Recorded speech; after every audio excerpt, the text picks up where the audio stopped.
देखिए, जो पुलिस का व्यवहार है और प्रशासन का व्यवहार है वो ठीक नहीं है। ये फेस भारतीय जनता पार्टी को सफाया कर देगा। आप देखिए क्या हालत है, क्यों मारपीट हो रही, देखिए पुलिस क्या कर रही है। पुलिस कहाँ की तस्वीरें ये संभल की है और यहाँ मैनपुरी का हमारे पास खबर आ रही है कि जहाँ समाजवादी पार्टी कार्यकर्ता नेता हैं उन्हें बंद कर रहा है प्रशासन। जो मंत्री हैं, उनके जो सहयोगी लोग हैं, परिवार के लोग हैं, वो खुलेआम घूम रहे हैं। अगर ये होगा तो लोकतंत्र सुरक्षित होगा। इसलिए मैं आपके माध्यम से अपील करना चाहता हूं कि लोकतंत्र को बचाने के लिए बाहर आए, वोट डालें, हिम्मत और बहादुरी के साथ मुकाबला करें और वोट डालें। कितनी जगहों से मारपीट खबरें आ रही हैं? जो मारपीट क्या बता रहे हैं, कितनी जगहों से? अगर हम कुल मिलाएंगे तो सबसे ज्यादा किसनी में।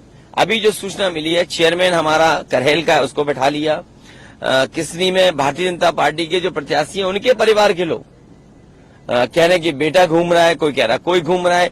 मैंने एसएसपी से बात की है, एसएसपी कह रहे कि रोक देंगे। और जो वहां का किसनी का कोतवाल है वो हमारे किसी बीजेपी के नेता का रिश्तेदार है।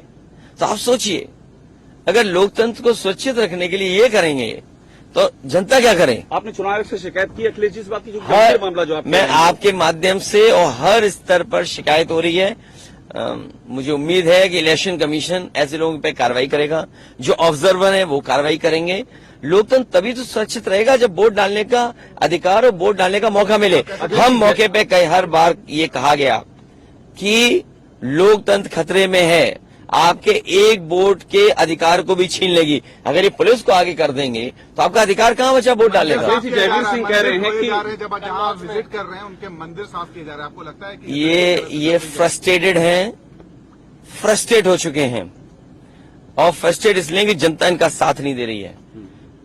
इतने दिनों से जब से कुर्सी पे बैठे हैं केवल झूठ बोलते हैं, इनकी बातें झूठी निकली, वादे झूठे निकले, इसलिए फ्रस्ट्रेट होकर के ये अपने कार्यकर्ता नेताओं से इस तरह का व्यवहार करवा रहे हैं। ये चाहते हैं रिएक्ट करें हम लोग, लेकिन हम जानते हैं कि भारतीय जनता पार्टी के लोग बहुत चतुर हैं। चतुराई से जो बुनियादी सवाल है महंगाई का, बेरोजगारी का और जिस तरीके से अन्याय उत्तर प्रदेश में हो रहा है उससे हट जाए हम लोग। लेकिन आरक्षण, संविधान, बाबा साहब भीमराव अम्बेडकर जी के सिद्धांतों से हम समाजवादी लोग हटने वाले नहीं हैं।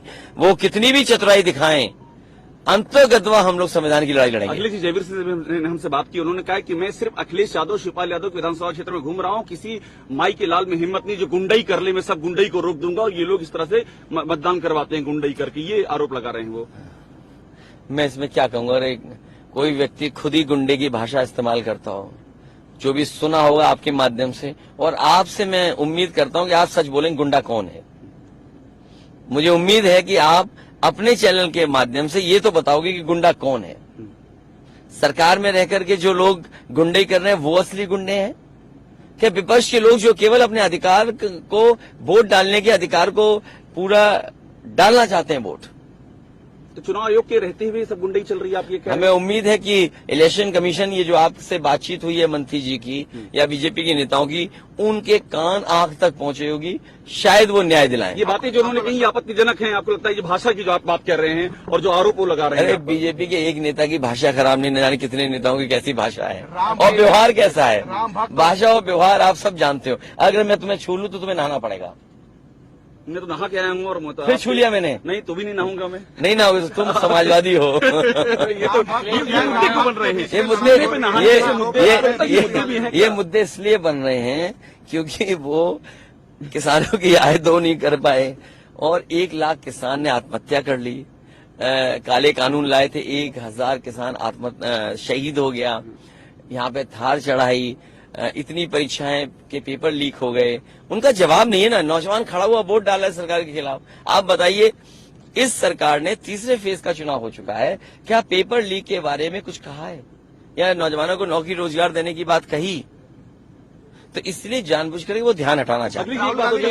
ये देखिए, राहुल गांधी के साथ संभल में सूचनाएं मिल रही हैं कि जो समाजवादी पार्टी के बूथ जो अच्छे हैं वहां पर पुलिस तांडव कर रही है, अन्याय कर रही है, प्रशासन अन्याय करा रहा है।